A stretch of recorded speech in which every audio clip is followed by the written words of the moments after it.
Duduk, shalom semuanya, selamat pagi. Pemusik, pemuji Tuhan, kalian hebat. Baik, terima kasih Pak Edi bersama Ibu ada di sini bisa ketemu. Pak Gani bersama Ibu Gembala yang baru kami kenal hari ini. Baik, siap belajar firman Tuhan? Saya tadi tanya Pak Gembala, ada tema enggak? Yang terserah apa yang Tuhan suruh Pak Daniel katakan. Tiba-tiba saya noleh ke atas. Ayo kita baca sama-sama, walaupun Natalnya belum tahu tanggal 22 kalau nggak salah ya. Saya lihat tadi. Baca sama-sama. 1, 2, 3. The Miracle of Christmas. Saudara, izinkan saya ngomong ini. Kalau ada yang tersinggung, ya itu orangnya gitu aja sudah. Terlalu banyak. Setiap kali kita mendengar kata mujizat, maaf ya, tiap kali kita mendengar kata mujizat, 99% larinya ke kita dan keluarga kita. Kira-kira ya atau tidak? Terus saya tanya kok, gak jawab apa saya di atas juga. Ayo, puji-puji tentang mujizat, doa itu. Apabila kamu berdoa mujizat nyata, wah pokoknya khotbah tentang iman yang membangkitkan semangat kita untuk percaya Tuhan. 99,99% itu pasti untuk aku dan keluargaku. Saya lihat timernya apa nggak salah kok sudah 30 menit. Padahal jatah saya 50 menit. Ini yang salah siapa? Atau pas saya naik dihitung, enggak juga lah, masuk 14 menit saya sudah naik. Saya mau tawar dulu, mana di bagian timer. Jangan salahkan saya hitung. Pemuji Tuhan terlambat 2 menit. Harusnya saya naik jam 8.26. Ternyata 8.28. Ayo, terus saya doa. Harusnya doanya jangan dihitung begitu. Kan kita bukan nonton bioskop. Maaf ya, gak apa-apa toh. Oke, jadi saya minta timer diganti, awas. Ya begitu, mana sih? Ya terus mana ya? Mana? Ngaku. Masa coba ganti awas ya. Yang mana kok tunjuk-tunjuk begitu ayo? Nggak mau saya awas. Oke, jadi kira-kira ya atau tidak? Tiap kali kita dengar kata mujizat, larinya ke kita dan keluarga kita. Ya. Betul? Nah kita harus berubah. Lalu bagaimana larinya? Nah, the Miracle of Christmas kita akan jadikan pelajaran. Bahwa tiap kali kita mendengar kata mujizat, iman kita dibangkitkan. Saudara dan saya langsung harus mikir orang yang di sekitar kita. Sudah dapat mujizat atau belum? Kemarin malam, coba Pak ya, anak saya jemput ini 10, 9, baru tiba dari Denpasar. Pagi saya dari Manokwari, siang sampai Denpasar ada pelayanan, malam saya balik. Nah, hari ini saya harus berangkat langsung nggak pulang ke rumah. Hari ini ada 3 pelayanan, 1 kali pemberkatan nikah. Nanti malam saya terbang ke Sydney. Jadi semalam itu saya harus ngepak barang dari Sydney saya ke Papua. Nah, 1:30 baru rebah. Tato SMS saya bunyi. Ada salah satu seorang yang melahirkan jam 7 malam. Ternyata pendarahan besar. Dan dokter berkata kritis. Apa saya bilang capek? Tidak. Tadi ini saya duduk, baru keluar ICU jam 7.20. Sudah keadaan sadar. Saya balas lagi. Saudara, tiap kali dengar kata mujizat, cari orang yang perlu mujizat. Nah, ya cuma 3 orang yang amin, yang lain pura-pura nggak dengar dong, itu bukti. Kita buka Yesaya 9 ayat yang kelima. Yesaya 9 ayat yang kelima. Mujizatnya ada di sini. Sebab siapa anak telah lahir untuk kita, seorang putra telah diberikan untuk kita. Titik, koma. Perhatikan cara penulisan. Mengapa ada banyak orang yang tanya kepada saya, kalau saya ngajar, titik, koma, tanda baca, tanda seru, pembuka kata, itu saya perhatikan. Banyak orang nggak ngerti kenapa. Dengar. Matius 5:18 Tuhan Yesus berkata, langit bumi boleh lenyap, tapi 1 titik iota, dot bahasa Inggrisnya, dari firman ini nggak akan berlalu, ya atau tidak? Kalau satu titik saja ada artinya, ada kuasanya, apalagi kata dan kalimat. Mengapa penterjemah Alkitab memberikan dua tanda baca yang berbeda? Koma. Ini fase-fase yang berbeda dalam kehidupan Tuhan Yesus dan yang harus terjadi dalam hidup kita juga. Lihat fasenya, ada 3 fase. Saya percaya sering tiap kali Natal Yesaya 9 ayat 5 pasti dikhotbahkan. Tapi sering kali kita cuma baca begitu saja. Tapi hari ini saya ingin tunjukkan kepada saudara, bersyukur yang sudah pernah tahu fase ini, tapi yang belum tahu, hari ini kita harus tahu. Fase pertama, anak lahir. Kalau sebut anak itu kira-kira sampai umur berapa? Anak. Ayo, lupa kok pernah jadi anak ya? Nah ya jawab, saya tanya kira-kira sebut anak itu sampai umur berapa? Ya 11-12. Koma diganti apa? Putra. Berarti sudah dewasa. Tiba-tiba jadi titik koma. Kalau sudah belajar tata bahasa, bedanya koma dan titik koma itu jauh. Ini sebuah penegasan dan perubahan yang drastis. Walaupun di fase berikut tidak disebutkan apa, tapi perhatikan titik koma, lambang pemerintahan ada di atas bahunya. Saudara, inilah fase dari hidup Tuhan Yesus.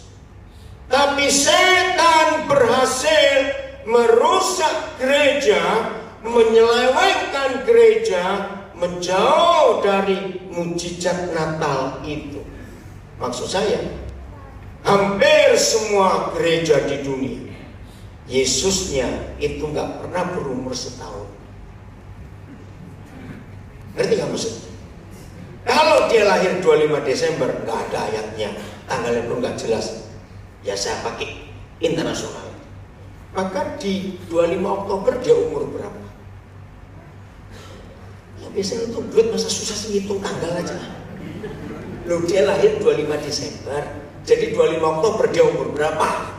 Ya gitu loh jawabnya. Masa sudah gak kenal saya, kan saya sering kesini. Nah ya jawab, ini cara saya ngajar. Ya kecuali Pak Gandian Ibu karena baru ketemu hari ini. Tapi kalau berapa kali tahu ya, salah satu muridnya anak rohani saya juga. Jadi kalau tanggal 25 November, bayangkan mau setahun, anak kecil, anak kudus yang kurang aja. Lo betul tidak? Maka itu banyak orang Kristen puluhan tahun. Misalnya ada di antara saudara-saudara orang Jakarta, kalau ditanya orang, Pak, Bu, kapan Bapak Ibu jadi Kristen? Oh, Monas belum ada. Lama sekali. Nah, kalau jadi Kristen orang Jakarta sejak Monas belum ada, Monas bangun tahun 61. Berarti Kristennya sudah apa? Orang Jawa bilang awak. Tapi kalau anak kecil terus nggak sempat jadi putra, dan tiap tahun kembali bayi lagi, kapan titik koma itu terjadi? Lambang pemerintahan ada di atas bawah. Saudara, Yesaya itu ada 800 tahun sebelum Kristus. Tetapi sistem militer itu satu-satunya sistem yang dipakai oleh seluruh dunia sama. Sistem pendidikan, ekonomi, kesehatan, politik, pemerintahan, semuanya beda. Tapi hanya sistem pemerintahan yang sama. Maaf, militer yang sama. Pangkat, jenjang, hormat, pendidikan militer seluruh dunia itu sama. Kenapa harus sama? Karena itu sistem surgawi. Pasti nggak ada yang banyak yang belum ngerti. Oke ya? pundak. Tidak semua kita militer, tapi kita pasti tahu. Kalau saudara lihat orang pakai pakaian militer, entah AURI, entah Angkatan Laut, entah polisi, entah BRIMOB, Angkatan Udara, pokoknya pakai pakaian militer. Lalu saudara melihat ada banyak balok, banyak strip di lengan kiri kanan, mau sampai ke pergelangan tangan. Ngerti nggak maksud saya? Beda nggak dengan satu melati di pundak? Baru melati belum bintang. Saya tanya beda tidak? Nah, hampir 3000 tahun yang lalu surga sudah memberikan sistem militer bahwa dari bayi anak naik menjadi putra, lewat masa putra, lambang pemerintahan di atas bawahnya. Ngerti nggak maksudnya? Berarti dia jadi bagaimana? Saya sudah nerangkan begitu. Jadi artinya apa kalau sudah ada lambang di bawah, lambang pemerintahan? Sudah bukan dewasa, ini perwira gitu loh. Belum militer kok dewasa. Belum makan nih, pasti belum makan. Betul tidak? Nah, fase ini yang dunia gereja nggak pernah tahu. Lambang pemerintahan ada di atas bawah. Dengar saudara. Salah satu penyelewengan iblis yang paling kurang ajar dan paling jahat. Dengar. Iblis berhasil membuat gereja jadi bodoh, hanya mengutamakan kedatangan Yesus yang pertama, yaitu waktu dia lahir. Saya tanya kepada saudara, walaupun saudara tidak banyak yang sudah membaca Alkitab, tapi pasti tahu. Pertanyaan saya, mana dampak yang lebih dahsyat untuk dunia ini? Kedatangannya yang pertama atau kedatangan yang kedua nanti? Betul? Banyak ayat dalam perjanjian baru khususnya, perjanjian lama juga ada, bahwa kalau dia datang yang kedua, dunia ini gak cuma meleleh, saudara. 2 Petrus 3 menulis anasir-anasir dunia, alam semesta hancur. Masih ingat itu? Itu kedatangan yang kedua kali. Maka seharusnya setelah kita melihat bedanya kedatangan yang pertama dan yang kedua, seharusnya kita lebih baik mempersiapkan diri untuk dia datang yang pertama atau kedua. Tapi lihat faktanya, dari tahun ke tahun, sudah 2000 tahun lebih, umat Kristen habis-habisan kalau Natal, tapi nggak pernah sibuk untuk mempersiapkan kedatangan yang kedua kali. Itu jauh lebih mengerikan.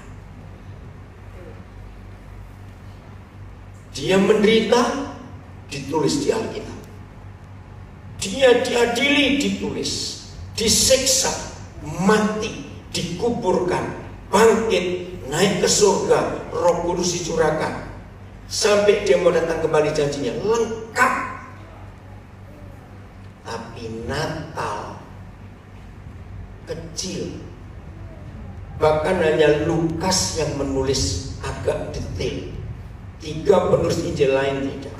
Bahkan di surat-surat Paulus hampir tidak ada, mulai Kisah Rasul sampai Wahyu. Dengar kalimat saya, hampir tidak ada pembahasan. Kalau saya berkata nggak ada, dari Kisah Rasul sampai Wahyu, selidiki, tidak ada pembahasan tentang kelahiran Yesus lagi. Saya berkata betul atau salah? Tapi dari Kisah Rasul sampai Wahyu, semua bicara kedatangan yang kedua kali. Kenapa kita mau diselewengkan oleh iblis? Maka itu the miracle of Christmas, mujizat Natal, bukan karena ada seorang perawan yang tanpa menikah bisa hamil, bukan. Tapi kedewasaan Yesus dan posisinya. Maka itu setan menang. Coba kalau saudara punya anak di ulang tahun di umur 6 tahun, ya dengar ya. Terus ketika pesta ulang tahun mau dimulai, saudara cetak foto anak saudara umur 6 tahun itu waktu dia baru lahir umur 3 hari. Dia marah tidak? Saya tanya, dia marah nggak? Nangis. Tapi kurang ajarnya gereja. Tiap Natal muncul Yesus masih bayi. Itu bajingan dan kurang ajar. Dalam nama Yesus. Berani pasang foto Presiden Jokowi dan Kiai Haji Ma'ruf Amin waktu masih baby. Jadi masalah gak itu? Kenapa gereja membagikan Yesus terus? Maka itu iman gereja kerdil. Saya mungkin satu-satunya pendeta ketika ISIS tampil, saya dimarahi banyak orang, gak peduli. Saya minta Tuhan bawa ISIS ke Indonesia. Ayo, berani doa begitu. Lalu saya tanya kok. Ya karena kan sudah bubar. Awal-awal ngeri mereka. Saudara percaya kalau ISIS masuk Indonesia, kemurnian gereja kelihatan? Saya tanya, cepat jawab. Minta mereka mati-mati lagi. Betul? Lu ya atau tidak? Yang di atas jawab, mas kamu ya. Nggak tahu ISIS, buka Google, cari YouTube. Siapa mereka? Di situ akan kelihatan kita ini Kristen yang dari 3 fase, itu anak, putra, atau sudah punya lambang pemerintah. Lanjut. Ayo, belum selesai. Nah, saya yakinkan sudah. Dari Yesaya 9 ayat 5, mana ayatnya ini? PowerPoint-nya di mana? Itu dia. Dari ayat ini muncul puluhan lagu Natal. Memang keren. Sudah, koma. Nah, kembali koma. Bukan titik koma lagi, koma. Dan ayo cepat. Dan namanya stop dulu. Saudara dengar. Berpuluh tahun saya bodoh. Saya nggak telidung, jangan dimatiin. Saya mau baca. Kenapa? Awas. Ini cara saya ngajar. Saya akan kupas perkataan tanda baca. Maaf, saya nggak suka kalau ada pendeta khotbah 1 ayat diuraikan pakai kesaksian, 2 kesaksian terus nyanyi. Lah mana kebenarannya? Maaf. Terus lagi itu ayat lain ngelawak. Maka itu jemaat gak pinter-pinter. Saya berkata, zaman sekarang jadi pendeta gak perlu pertobatan, gak perlu belajar, gak perlu puasa, asal pinter ngomong dan pinter ngelawak lagu. Saya berkata betul atau salah? Mengerikan. Gereja yang cabangnya banyak di kota Jakarta, pendetanya cuma khotbah 10 menit 15 menit pindah ke cabang lain para macam. Mau jadi apa orang Kristen seperti itu menghadapi kedatangan kedua kali begitu mengerikan? Tapi heran gerejanya penuh juga. Maka itu kita harus segera masuk pada masa penampian. Ya cuma satu yang yes. Yang lain apa-apa itu apa? Udah be. Maaf ya, saya ini gini nih orangnya. Biar tahu mau berubah? Harus. Koma. Dulu saya berpikir sebetulnya namanya itu 5. Tapi Indonesia jadi 4. Dalam bahasa aslinya penasehat. Bukan. Ajaib nama satu lagi. Baru Tuhan yang perkasa, apa yang kekal, Raja Damai. Oke, kita ikuti bahasa Indonesia. Saya dulu mikir nama yang hebat ini Yahweh Tuhan yang memberikan kepada Tuhan Yesus. Ternyata tidak. Baca lagi. Dan layu dan namanya. Nah, Berarti Papa di surga atau orang yang memberikan nama? Nah, ini mujizat. Dengar, ada satu suku di Kalimantan Utara, namanya suku Dayak Kelabit. Itu unik. Saya belum pernah ketemu suku apapun di Indonesia seunik Dayak Kelabit. Nah, mereka menduduki dua wilayah. Satu Kalimantan Utara, wilayah Indonesia, dan terbagi ke Sabah, ya, ke seberang itu Malaysia. Nah, uniknya suku ini adalah setiap tamu yang datang kepada mereka, apalagi hamba-hamba Tuhan, tinggal sekian waktu dengan mereka. Nah, suku Kelabit ini punya hobi memberi nama pada orang-orang yang punya pengaruh di suku. Dan namanya tergantung siapa orang itu. Nah, ketua-ketua adat di situ dipercaya. Nah, kalau saudara ke sana tinggal berapa saat akan ketemu nama siapa. Jadi namanya ada tukang utang, maling. Lu disebut betul, dan itu diupacarai pakai adat. Kalau namanya baik, ya semua nama, nanti tunggu berapa waktu kemudian ada berita dan orang itu balik lagi ke situ. Kalau beri nama yang baik, tiba-tiba dengar kabar hidupnya kok jadi nggak baik, orang itu harus datang lagi ke suku itu, diadati lagi, namanya diganti. Keren suku itu, saudara. Nah, sekarang sekian tahun kita jadi Kristen, jangan milih nama sendiri. Tanya orang-orang di sekitar saudara. Kira-kira kalau kamu lihat aku nih siapa? Oh, cerewet. Oh, tukang utang kamu. Kamu suka ganggu suami orang. Nah, ini mujizat Natal. Saudara dan saya disebut orang itu dengan sebutan apa? Saudara dengar, namanya disebutkan orang. Oke, saya uraikan. Nama Yesus, satu penasehat. Kenapa dia disebut penasehat? Oh, susah benar. Yesus penasehat itu loh jawabnya. Jawabnya jalan terus 15 menit aja. Ada jatah 50 menit. Apa nggak salah jawabnya? Ngerti? Kenapa disebut orang penasehat? Karena memberi nasihat. Amin. Maka itu kita harus tahu. Kita buka Yesaya 2, mulai ayat 2. Penasehat. Saudara dan saya pun mujizat Natal mulai hari ini, orang di sekitar kita harus menyebut kita juga dengan penasehat. Enggak, amin. Akan terjadi kapan? Ya sudah tahu dari terakhir saya bisa baca. Yang saya tanya, beri saya kata lain tentang hari-hari terakhir itu kapan? Nah, itu yang betul. Akan terjadi apa? Kapan? Sekarang.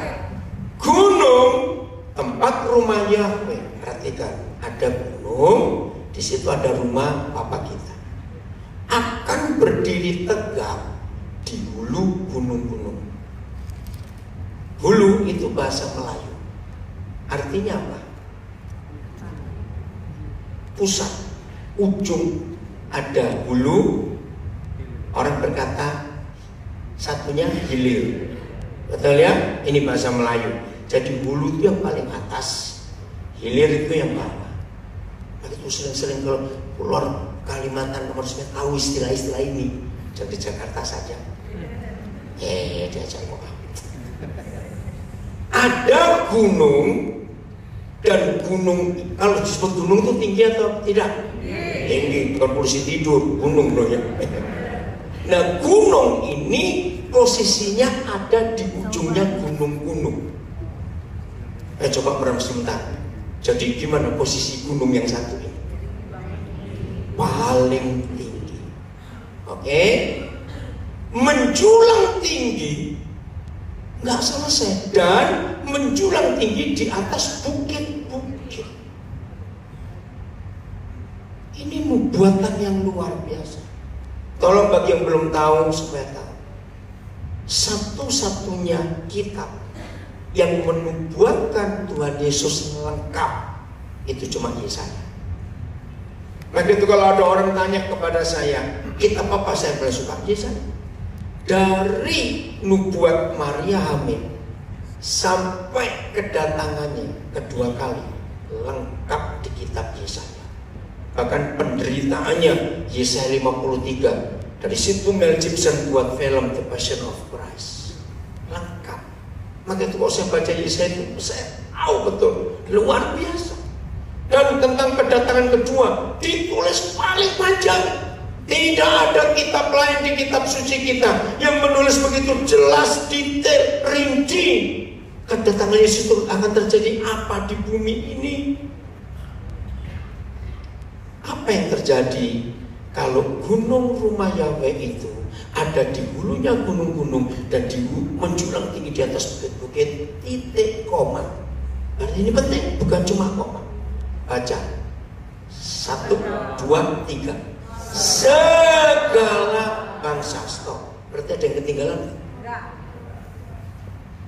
Akan apa?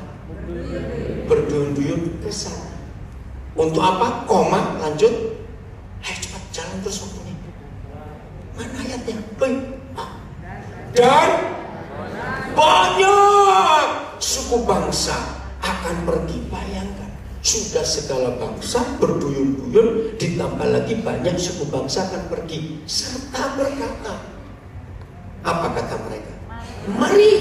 Jadi mereka saling ngajak. Dan mereka ini bukan kita loh saudara. Salah. Kita ini siapa? Kita ini rumah Tuhannya itu. Lo betul tidak? Segala bangsa itu bukan kita, yang di luar kita. Mari saling ngajak. Kita naik ke gunung Yahweh, ke rumah Tuhan Yakub, supaya ia. Nah, ini nasihatnya.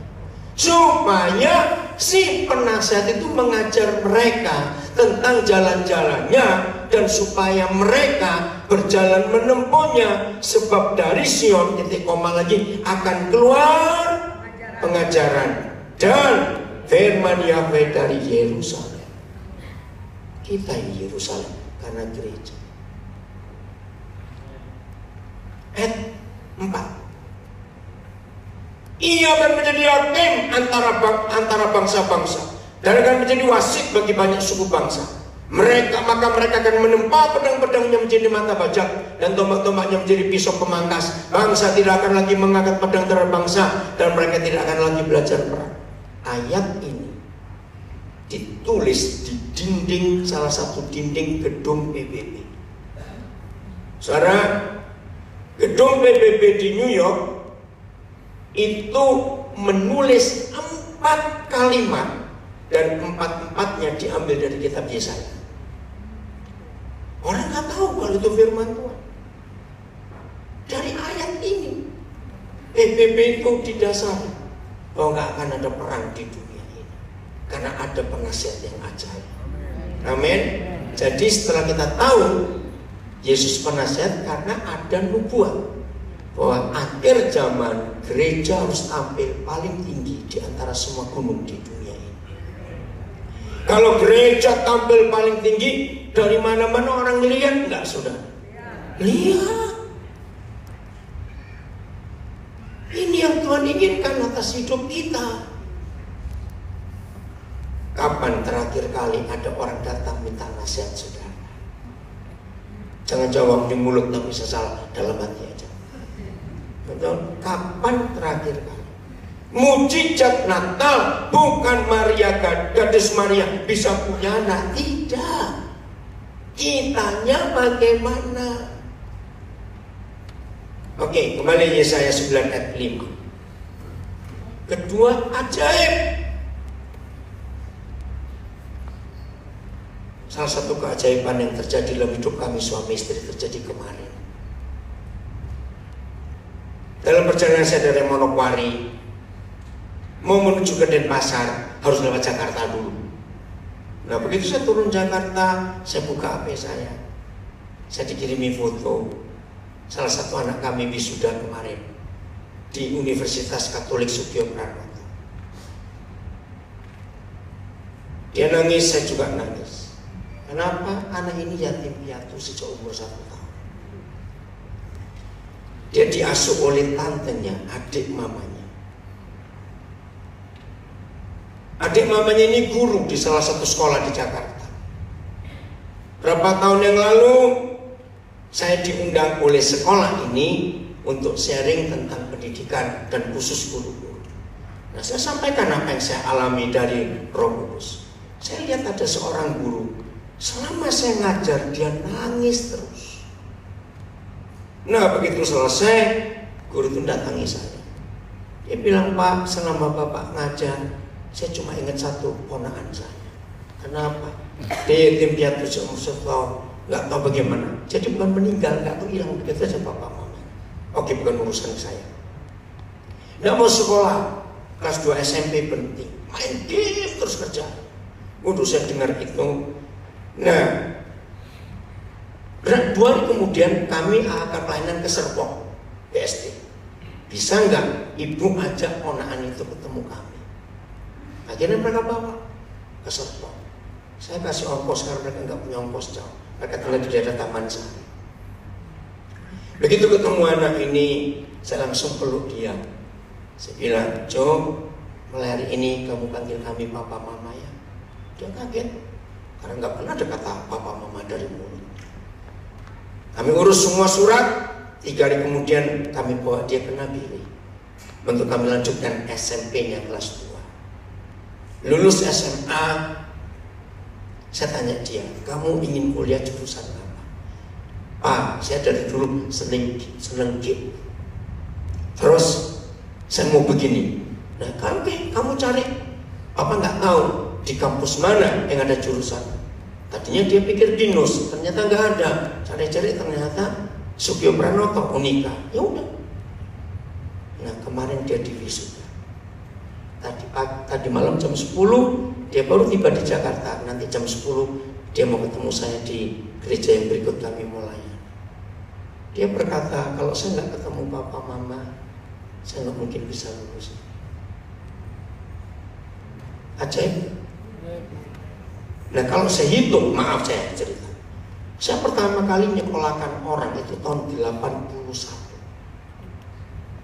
Kalau saya hitung yang lulus kemarin sudah 490 sekian, saya luluskan S1 anak-anak orang. Ajaib. Nah, tanya pada diri saudara, keajaiban apa yang pernah keluar dari hidup saudara dan merubah hidup orang? Ngerti pertanyaan ini? Ya. Percuma kalau mereka mujizatnya untuk aku dan keluarga aku. Bahkan kalau keluarga sudah beres semuanya, anjing pun dimintakan mujizat. Ikan. Ada cerita waktu Jakarta lampu mati kemarin, yang bulan berapa itu, orang yang punya koi kan teriak-teriak, mati semua itu koi. Miliaran rupiah. Saudara, di sekitar kita ada banyak orang perlu mujizat. Oh, ada anak saya satu. Hari kamu berdiri. Lihat, hari kamu berdiri. Ini ajaib buat dia. Ada kamu sebentar di sini supaya langsung kamu cerita sendiri. Saya nggak kenal dia. Satu kali saudara, saya di Pontianak. Saya di restoran Gajah Mada. Kalau saudara masih ingat, ada orang Pontianak. Itu untuk naik harus pakai eskalator karena lantai 2. Pas saya mau turun, anak ini naik. Dan Roh Kudus bilang, kuliahkan dia, buat begini, buat begitu. Dia yatim piatu sejak kecil. Oke, ngomong cerita.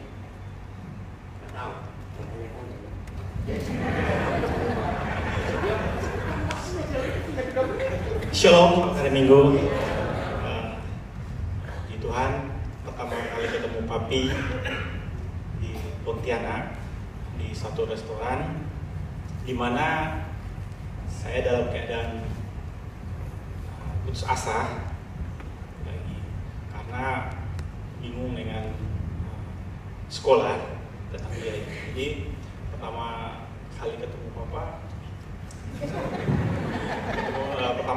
Papa di restoran, Jadi ada satu, saya dengar kan ada waktu ada ibadah. Jadi saya ikut saja. Nah, ketika masuk restoran, saya dipeluk. Ya, dipeluk dalam hati saya, siapa nih? Peluk-peluk. dipeluk. Terus sebagai papamu, saya minta maaf. Nah, di situ saya kok tiba-tiba suruh panggil papa, terus minta maaf, terus papi Daniel nangis. Hah? Nangis? Karena papa yang cerita tentang masa lalu saya seperti apa. Papi Daniel cerita, kamu pernah nggak makan, pernah putus asa, pernah marah sama orang tua. Di situ saya nangis, Bapak Ibu. Saya nangis kok. Tapi dalam hati saya, kok orang ini bisa tahu ya permasalahan yang saya alami. Papi yang cerita. Terus disitulah saya berjumpa dengan papi. Saya didoakan sama papi bahwa sebagai orang tuamu, sebagai Tuhan, mewakili Tuhan, sebagai mewakili papamu, saya minta maaf. Nah, disitulah saya menangis dan saya dipulihkan waktu itu.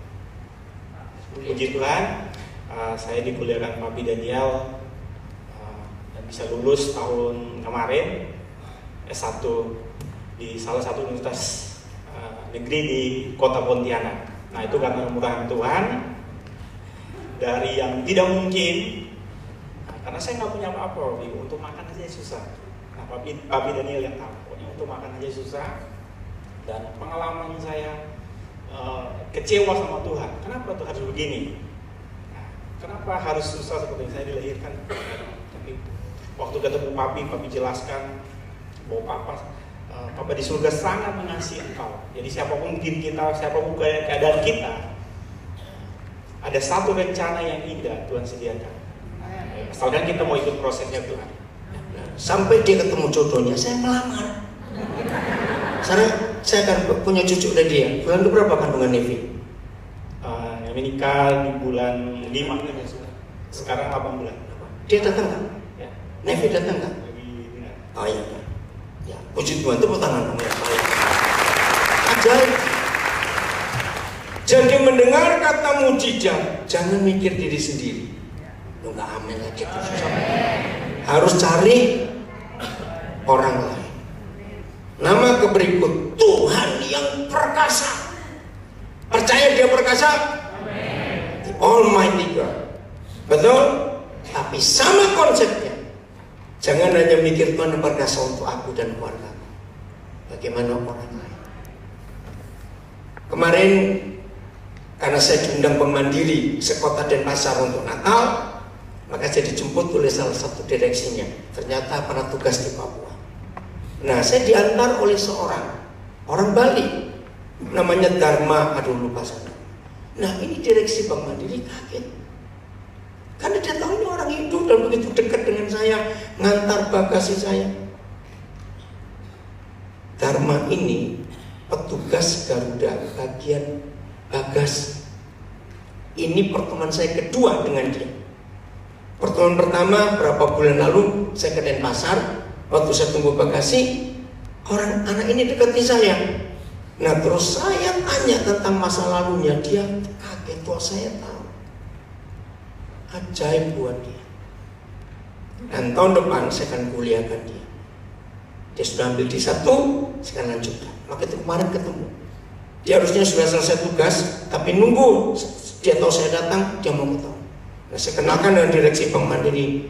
Orang ini sampai kaget, Bapak begitu cepat.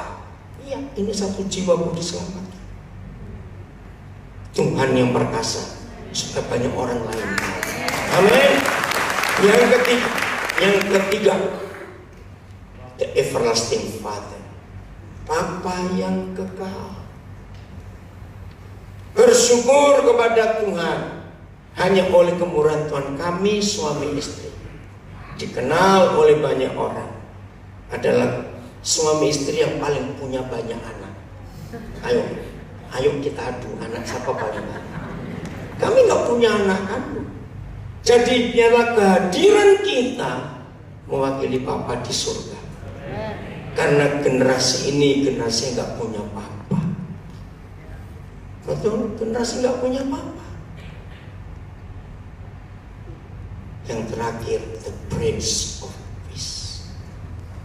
Ayo mulai hari ini kemana saja kita pergi, bawa damai itu. Amin. Di Alkitab hanya ada satu ayat, bukan dua, bukan tiga. Satu. Apa itu? Yang menunjukkan, memberitahukan, menyebutkan mengapa kita disebut anak-anak Tuhan. Cuma satu ayat. Saudara dan saya disebut anak-anak Tuhan bukan karena kita kalau sehari doanya 8 jam, hafal ayat Alkitab 2000, puasanya sebulan 45 hari. Wih, keren gitu.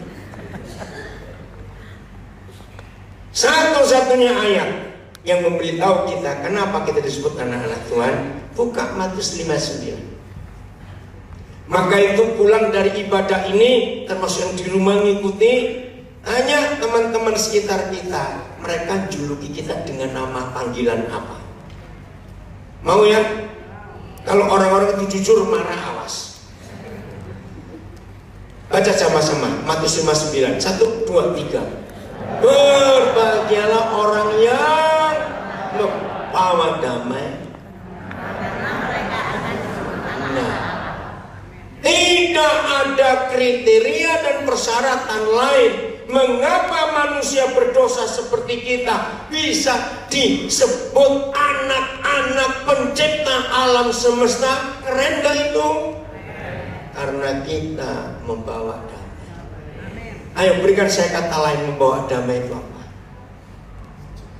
Ayo, jawabannya gampang. Gak punya musuh gitu loh, kok susah bener. Iya.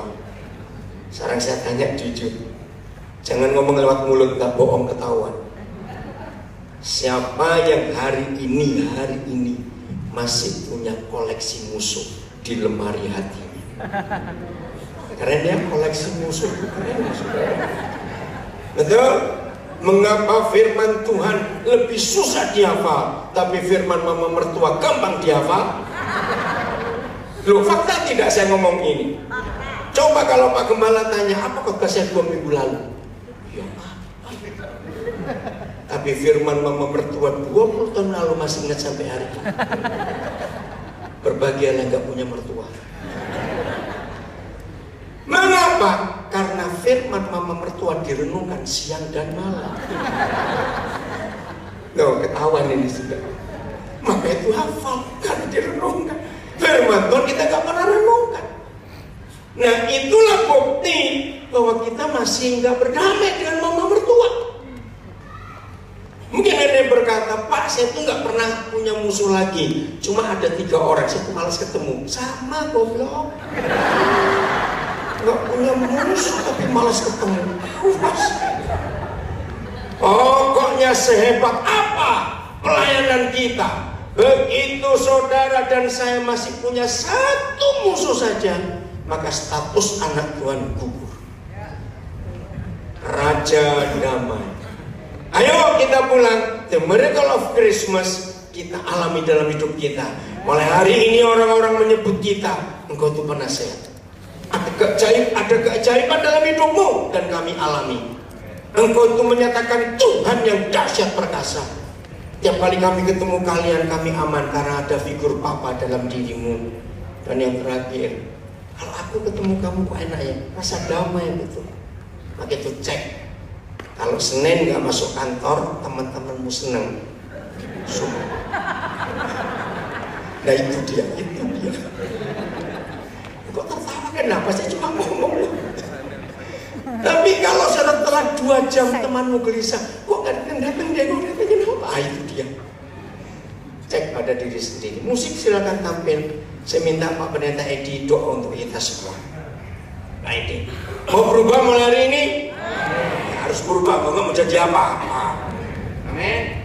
Selamat Natal, selamat tahun baru. Aidin silakan berdoa untuk kita.